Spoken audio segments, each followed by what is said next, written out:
mercy and peace from God our Father and the Lord Jesus Christ, His dear Son, our Lord, be with you all.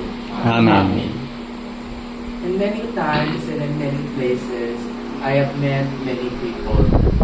I have been to many churches and different kinds of denominations and studied multiple doctrines and practices from all of these churches that I have come to know. What I have observed more are the people.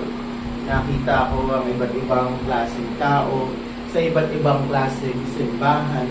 In my youth, I was very curious about all of the belief systems, culture, because I was interested in the community. I was interested in the people. And all that I have observed, like what is written in our gospel reading, many people seem to have something wrong with them. All of them have sin, as everyone does. Pero there is a difference between having sin, knowing that you have sin, and pretending that you don't have sin or you sin little. Ang sabi ng ating Panginoong Jesucristo sa ating gospel reading, make friends for yourselves by unrighteous mammon, that when you fail, they may receive you into an everlasting life. A few years ago, when I was still very active in making content as a content creator for Christian communities, many of them thought of me as uncharitable, saying na I was being too harsh in the way that I explained truth. I was using what they would consider profanity, jokes that are not meant for a Christian way of humor daw. I always thought that it was ridiculous. Martin Luther himself used very crude jokes and harsh language because he understood that the people of this world work by what is real for them within this world. And what is real within this world, as our Lord Jesus Christ has said, is that the world is not good. And people understand what is not good. And when we are faced with truth that is good, we do not see it as good. Like people who have been in darkness for a very long time, pag nakakita sila ng liwanag, nasisilaw sila and lalo sila pinatayo. Many people have said that my methods have never been conventional. I don't act as if I was any other pastor. Many people say that they don't believe me pag nakita nila ako for the first time. Because I have observed many pastors who pose themselves as someone who is untouchable, someone who is unlike the others. I myself don't act like other people, but I do understand other people. Because that is what the Lord tells us to do. To be shrewd. You are not of the world, sabi ng ating Panginoong Jesucristo, but you are in the world and you must understand the world in order to minister to the world. People want to listen to what they understand. And this is what the Reformation was about. To make people understand what is otherwise incomprehensible. Things that are holy. Things that for many people, it is hard to grasp. Hindi mahirap ang salita ng Diyos intindihin. Ito ay mahirap ituro. And mahirap ituro ito because people are unfamiliar with what is good. People are unfamiliar with what is holy. Because we live in a world that is not good. We live in a world that is not holy. We live in a world where people can trick you, betray you, and do many bad things to you at any given moment. I often see things on the internet, for example, that there is always some good left in this world. Pero why is it that good is always so uncommon? Sabi nila, meron pa namang mababait dyan. Meron pa namang maputihan sa mundo nito.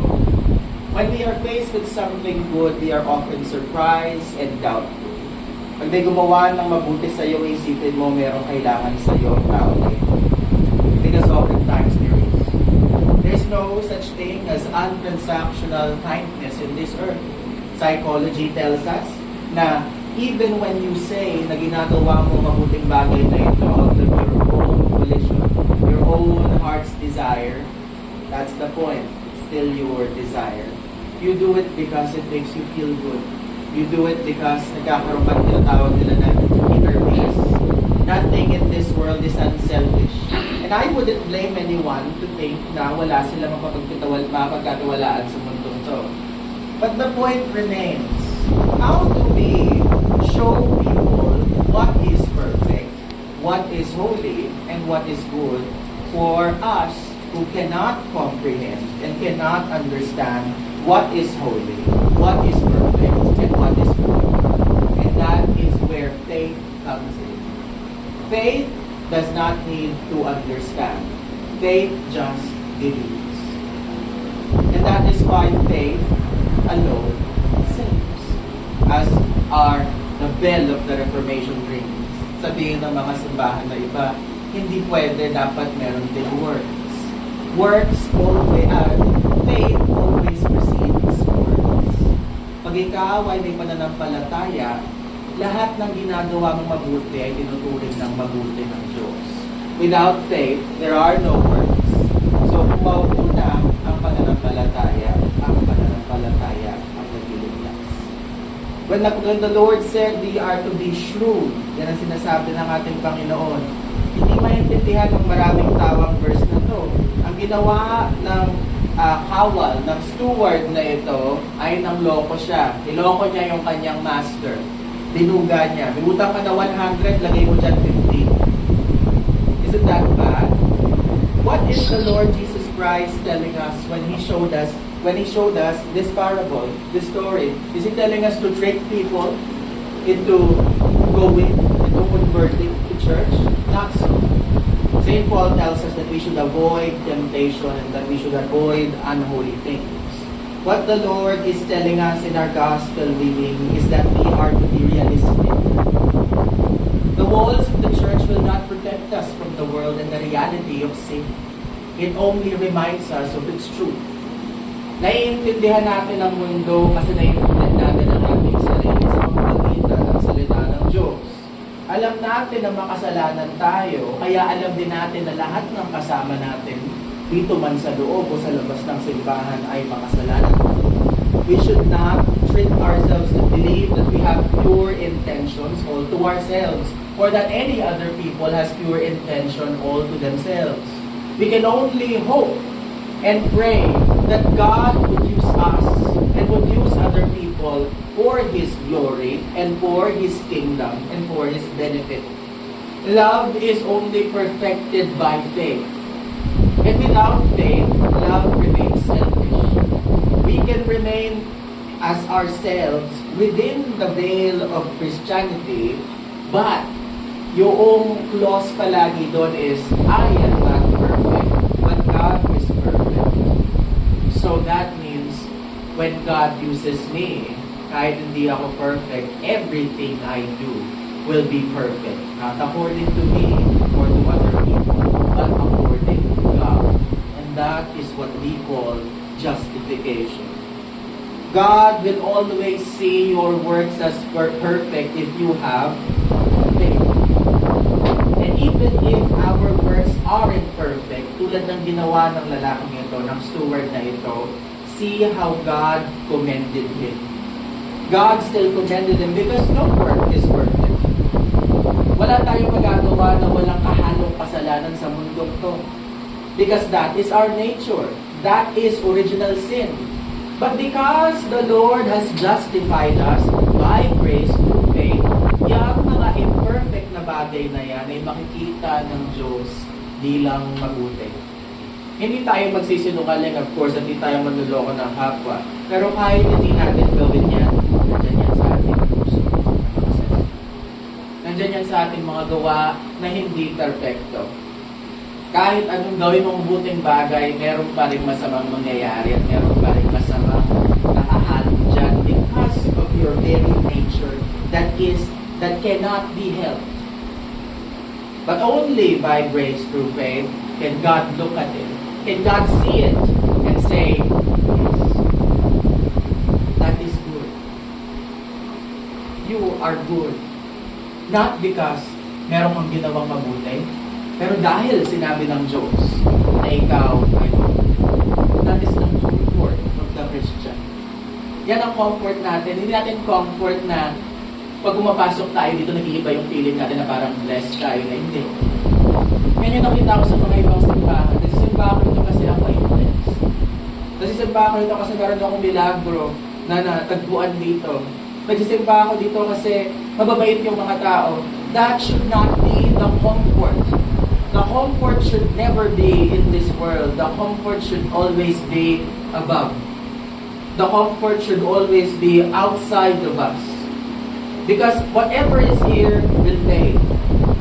All things will end.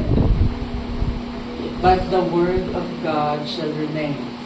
The Latin phrase that our diocese and the diocese in America would always say, Verbum Domini manet in aeternum.